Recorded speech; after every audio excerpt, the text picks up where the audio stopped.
people don't understand, like I mentioned, when you arouse yourself with these things, you're opening yourself up to a whole nother world that people don't understand. And as you mentioned, the musicians playing with the Ouija board, people don't know what these people are doing behind the scenes. There's a reason these women and these people are screaming in the crowd for them.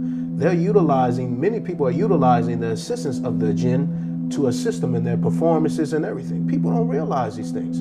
This is a whole nother reality, especially many of the Muslims are very ignorant towards this fact. They don't understand that this is a whole nother element. It's just not something that's, friendly and things like this. No, you are inviting these things into your home on a deeper level.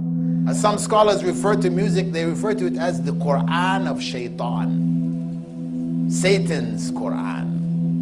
And it goes into the heart, and it occupies the heart. And when it occupies the heart, there's no room for the Quran of Allah. That's the reality. It squeezes it out. When I was a non-Muslim, I used to play various instruments.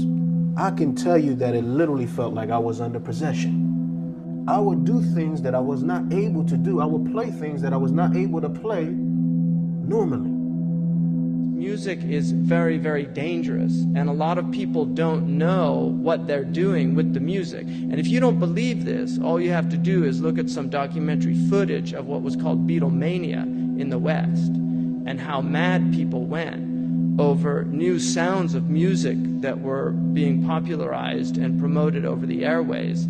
And rock and roll had a massive impact on people.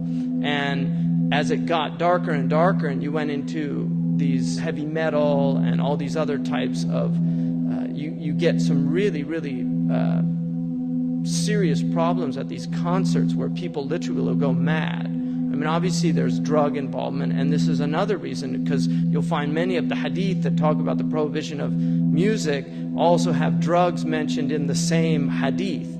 There's so much corruption in this music industry, and there's so many things that happen behind the scenes that is very wild when it actually comes to light. And this is why you have people like Ibn Qayyim al-Jawziyya, one of the scholars of the past. He said that music is the Quran of the devil. And this is why you see that most of the people that come from the music industry, in fact, they actually do some of the worst sins, and they actually become some of the worst people that ever walked the face of this earth, from starting off with good manners, but once they enter to the music industry, I seen it personally and witnessed it, they always turn to another person that they didn't even expect. People like Jimi Hendrix, and he was not able to play without being under a substance, being high, without being high. So we know, even from a scholarly point of view, what do the scholars mention about people that get high and things like this? You make yourself open to what? The jinn. Every musician that is on the highest level, think about it. Many of them are doing drugs and alcohol to get them to that level. You can't escape it. You might as well, if you don't want to be involved with drugs and alcohol or listening to someone that is involved in those things, you might as well take all of your CDs and everything and just throw it out. Because this is what the people that you're listening to, this is what they're involved in, many of them. Getting high, alcohol, and as you mentioned, Islam clearly clarifies and makes clear the position on those things. So what state is that person in when they were singing that song? What state was the soul in? Because you may start to feel the way that person was feeling. You understand? This is a serious thing. And yes, I know some people personally, I won't mention their name, and we asked a lot of guidance to Islam. It's a very, very famous rap group that sold maybe 30, 40 million records worldwide. They used to actually be engagement and talking to devils, jinns, and worshiping the shaitan. And they told me stories how they used to be aided by the shayateen. And they was aided by the jinns and aided by the devils. So you have this in the music industry. You have verses where Snoop Dogg, for example, may Allah guide him to Islam, he had a song where he actually was having a conversation with the devil. And in the middle of this song, he actually said that he sold his soul to the devil. So you have a corruption that happens in the music industry is very different than any other entertainment. Some of you may know I used to be the lead guitarist in a rock group. It's not a part of my bio, but that was the reality. When I lived here in Malaysia, I was lead guitarist. Alhamdulillah, I found Islam.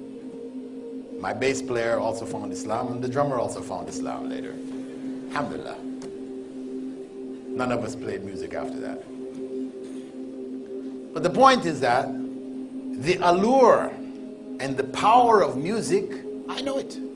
And it became so obvious to me when, after accepting Islam, and I was still playing in nightclubs, I accepted Islam, and then I divorced myself from the culture of the other members of the group in which I played.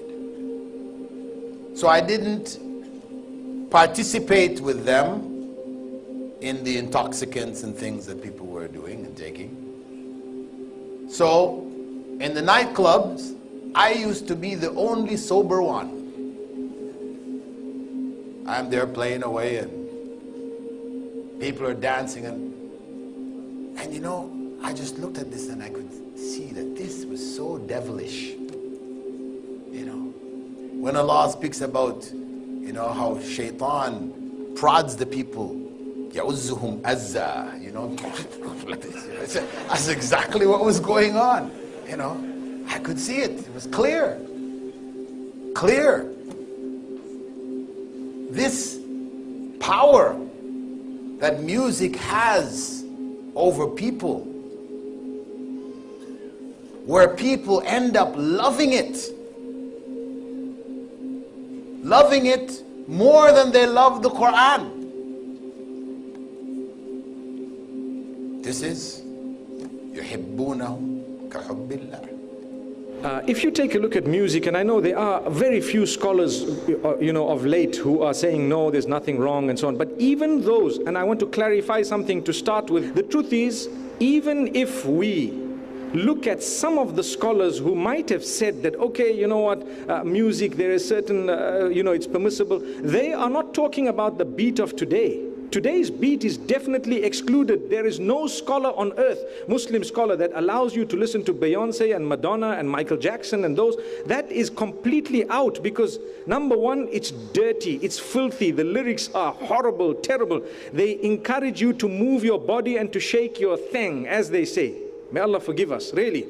You move your body, you are sexually hyped up. It moves you to a point and a peak where the dirtiness of this music industry has got to such a degree that the Christians and the Jews who are following are also saying it's prohibited, not just the Muslims. I think nowadays music is probably one of the easiest means to lose your moral sense. Music is audio pornography today. That's what it is. It's explicit. It's shameless, it's vulgar, it takes your sense of humanity away from you. It makes you look at women as objects, worse than animals. Just as, and these people are talking about women like they're talking about, you know, an animal, really. It objectifies women, and especially I've noticed a lot of the brothers that I know of Muslims that are really into the hip-hop scene, and they're kind of doing the hifz of the song, right? They're memorizing the song and they're really good at reciting it with perfect tajweed too, right?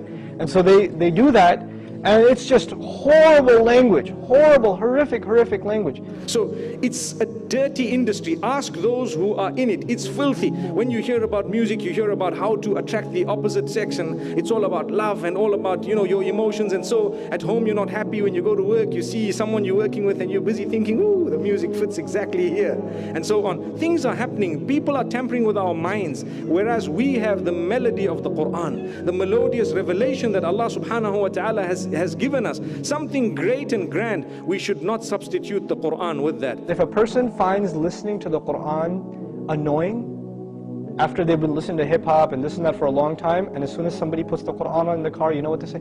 Oh man, turn that off, man, I don't want to, I just want to talk. And they immediately, they get a little annoyed when they hear the Quran. That actually means the shayateen have taken over, and they're constantly making waswasa to this person. Because what do the shayateen hate the most? They hate the Quran. They hate the word of Allah. They flee. It hurts them. So you know what they do? Because this person has let the shayateen, the devils, into his heart, they start pinching at his heart when he hears Quran, and he says, I don't want to hear this. Right? It's like surgery. It's like pulling a tooth for this person. When you try to give this person a reminder from Allah's word, they get annoyed by it, like agitated, like an allergic reaction. Why? Because they've let the shayateen in. To let them out, the first thing you got to do is stop supplying them with fuel. This is fuel.